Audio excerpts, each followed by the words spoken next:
What's up, my friends? Hopefully you caught yesterday's 5-0 model sweep. It was the 7th one of the season. Now, in today's video, I'm going to be looking at every single game, and I've got a bunch of picks to talk about because it's the NBA, and this is where degenerates gather. So lock in and let's get paid. All right, I'll be using myspartyedge.com. First game we have Memphis Grizzlies at the New York Knicks. Knicks are minus 375 favorites at home here. 231.5 point totals. Very healthy. Knicks are laying 9.5 at home in this one. I'll be intrigued to see what the model ends up having for this game. I've got one play in this game that I actually like. I'll take a quick peek at it and we'll see if you can like it too. Totally up to you what you do with your money. These were yesterday's NBA top 5 prop projections. Yeah, we got a betting model for it. They went 5-0. Moneyline market went bonkers. Top 5 all swept as well. As soon as those are updated, I'll show you right here on the show. You lucky dogs. So we're going to go to the NBA tab and check out this play. I'm going to type in Jaren, and all his props will pop up. Now, I'm zoomed in at 300% on my browser, 250%. I think it looks better on mobile, but let's zoom out for a quick second so I can show you all his odds. So his points prop is moving right now. 16.5, I like a lot. So let's take a quick look at Jaren Jackson Jr. at 16.5 points, and you can see,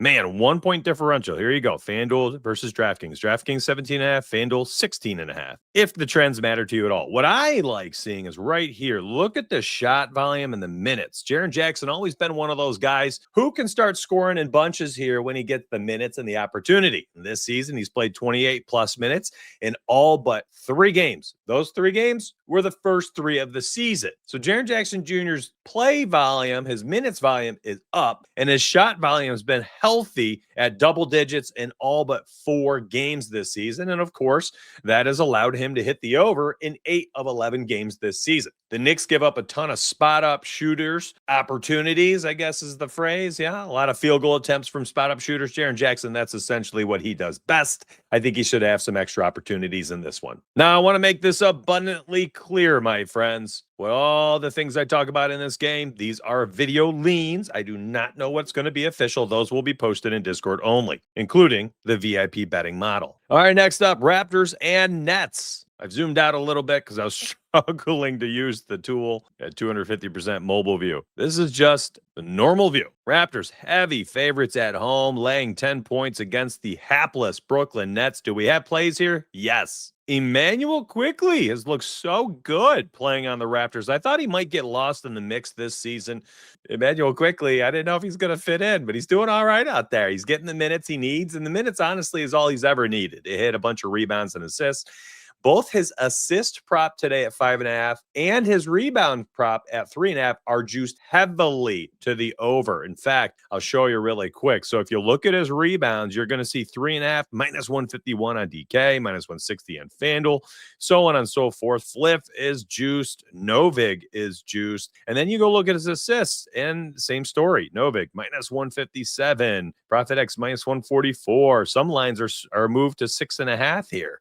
So when you get 2 lines that are both juiced to the over, usually you'll get an RA that's going to be one higher at 10.5. However, there are a handful of books here still sitting at 9.5. And yes, you're getting, you're going to have to sip on that juice right there, minus 138. And so, but hey, I like it. This line's too low still. It's going to move. I got it early, and I'm going to run it early at 9.5. Now, real quick, where am I getting a lot of these plays? I've simply gone to the Trends and Insights tool. I sorted by the season, and I'm just going down the list, and I'm just using this as my compass. Essentially, it can sort season, last 5, 10, 15, 20 games. Tells you their hit rates and how they're doing. You can click on their player cards and go from there. All right, next up, this one has a few. Celtics and 76ers. And if you could do me a quick favor, if you're enjoying NBA picks, videos are back, baby. If you want them and you like them, you got to show me and tell me.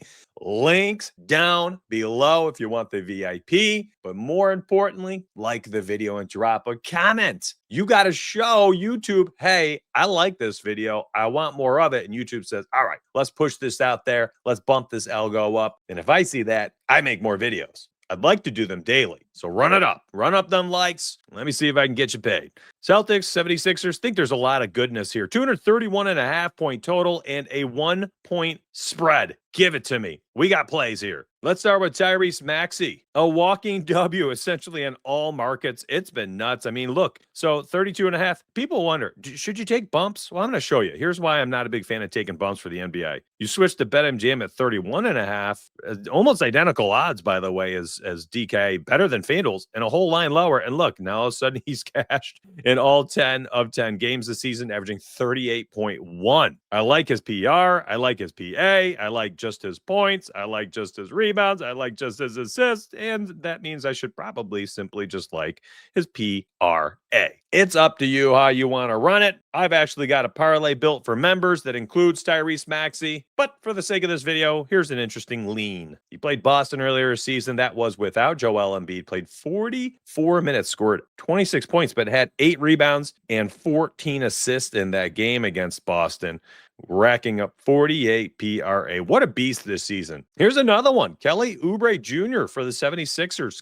Listen, when I saw Embiid come back, I was like, all right, his shot volume's going to go down. Maybe his minutes go down, but nah, not really. His minutes would stay out there. But the shots are still kind of nuts. We've seen 21, 11, 16, 15, 13, and I believe 13 in the other one. Kind of nuts to see him continue to shoot this much. Listen, he wasn't this type of volume shooter last season. He did get up his shots at time, but this is where you were looking 11, 11, 12, somewhere down there. You'd have these pop-off stretches, 18, 18, 16, 9, 14, 13, 11. I guess we're in this similar range, but he's more efficient right now. He's banging home threes, and he's being asked to kind of, open the court a little bit, space the floor. And you can see the threes volume is up a bit this year. Now, he's not shot well the last 2 games, but I'm always happy to see 6, 6, and 8 3-point attempts, because that's going to raise the points floor. And you can see the points floor, 13 and a half on DK. And that's not a bad bet. And you look at his 3-point made prop, and that's actually an interesting one as well. With all that volume, listen, yeah, he only made 1 and 1 in the last 2 games, and it looks bad when you look at that red. However, remember, he shot 6 and 6 threes. So at plus 102 on ProfitX, plus 103, I mean, hey, that's not a bad bet against the Celtics and a 231.5 point total. Very interesting. Now, here, I'm showing you Bruce Brown here for a second, because let's go skip this Pacers and Utah Jazz game, because I don't have any plays for it. Screw that. Let's look at the Denver Nuggets and Sacramento Kings, my friends. 241.5 point total, 8.5 point road favorites for the Nuggets. That's a lot of points. There could be a lot of things involved in this game to bet on, my friends. And there are. And let's go down the list. So Bruce Brown, and against the guard-heavy Sacramento Kings, and they have a lot of them. You saw him play 22 minutes in that game, get significant amount of opportunity, and racked up 6 rebounds and 3 assists. Now, on the season, listen, all he needs is to be on the court is, he gets about 19 minutes a game. You get him in there, and he'll gobble up some rebounds. At 3+ has been not too shabby. Now, this one's juiced at minus 168 on DK. You could go look at his assist prop. I find this to be a little interesting too. It's been incredibly volatile, but again, should get decent minutes tonight against the guard-heavy Kings. So I think his RA is an interesting spot. Maybe even his rebounds alone. I think where it gets a little tricky, and I think this is indicative of the fact that he's going to be on the court a lot, is when you see his points prop. Yes, it's been horrific this year. He's been under in 7 of 9 games. But when the line is at 6.5 instead of 5.5, where it looks a little bit more manageable and reasonable, I think this tells you a little story that, listen, the lines have it a little higher because they expect him to be on the court more. And I do too. Kings are so guard heavy. And speaking of guard heavy, here's Dennis Schroeder for the Sacramento Kings. Well, last game, he played his normal 28 minutes or so. And what did he do? He racked up 5 total rebounds and assists. I went and looked at his potentials. He finished with 10 total. Not good. But that 7.5 line is fantastic. Had 13 against Denver earlier this year. 35-minute game, 4 boards, 9 assists. And when you look at each individual category, you get a lot of what I like to see. I want to see somebody not just clearing the 2.5, I want to see them obliterate that line. So line at 2.5, 4, 5, 7 rebounds. And then same thing for his assists. You look at the assists. Okay, yeah, the line's at 5.5. He's not like barely clearing it at 6 most of the time. No. 7, 7, 7, 7, 8, 9, and 12. There's upside for days. And then when you look at his RA, the combo market, same thing. That line at 7.5. Yes, 3 times he cleared it at 8, but he's also had 14, 12, 13, 14, and 10. My guy has upside for days at this line. I like this one a lot. It's on my short list. Can't tell you if it's going to be a VIP or not. I am not going to let that slip out. That's something you got to see. That's a VIP link is down below. I'm telling you right now, it's totally worth. My picks on the season are 31 and 19.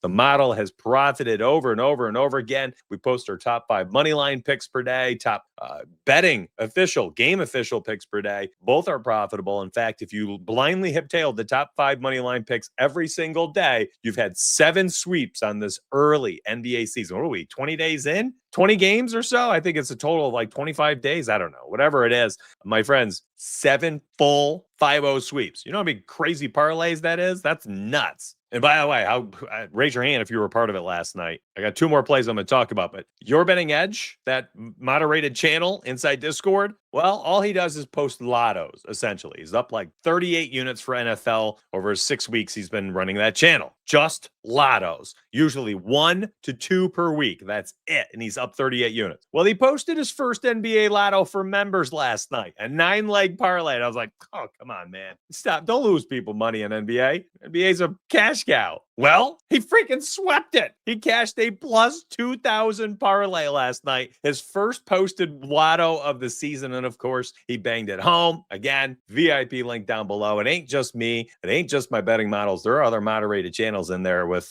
very specific niches that they're good at. It's very fun. Very fun. All right, grab that link. Let's get back to it. More picks.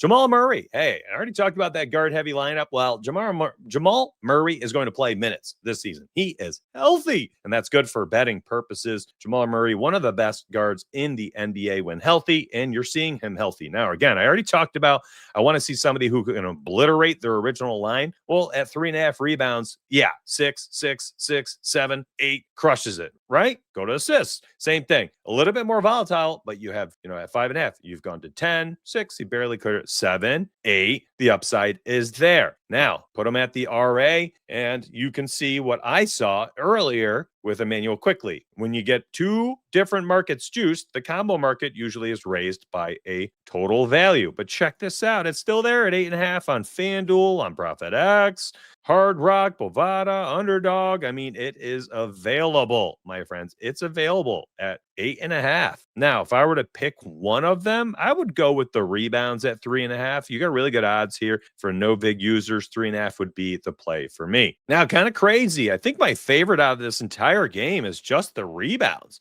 And I don't entirely get this line at all. I mean, this is last year at 11.5. He hit the over in 76% of the games.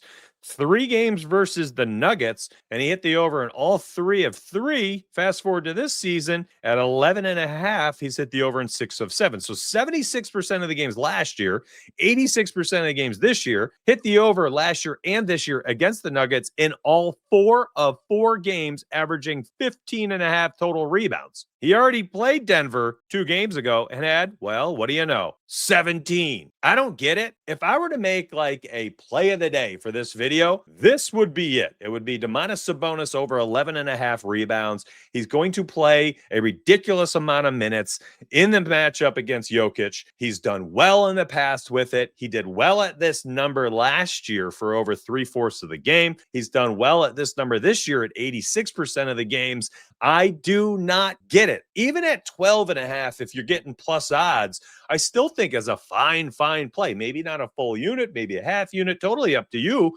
But it's not like it's a bad play, and it's not a bad spot. You'd think against Jokic, maybe you don't want to touch the rebound market against him, but sometimes these bigs, man, they make each other, they're both so good, stay on the floor so long by attrition and the amount of minutes they play, they're going to get their rebounds on a lot of those missed threes and things like that. So Sabonis out there, 11.5, I love. Out of all the picks I've talked about today, that's probably my favorite. Now, I don't know if it's going to be official or not. I've got to figure that out right now. I'm going to go post those, and then I will edit and publish this video later this morning. So if you're one of the VIPs, you might have already seen this. If you're on YouTube, I hope you enjoyed it. Again, you want more NBA videos, like and comment. Tell the people you've been winning cash with me for years on YouTube or inside the VIP. Spread the good word, spread the love, my friends. And I will be back tomorrow, no matter what, with NFL or NBA. We'll see how the responses are in the YouTube metrics. Appreciate y'all. Let's get paid.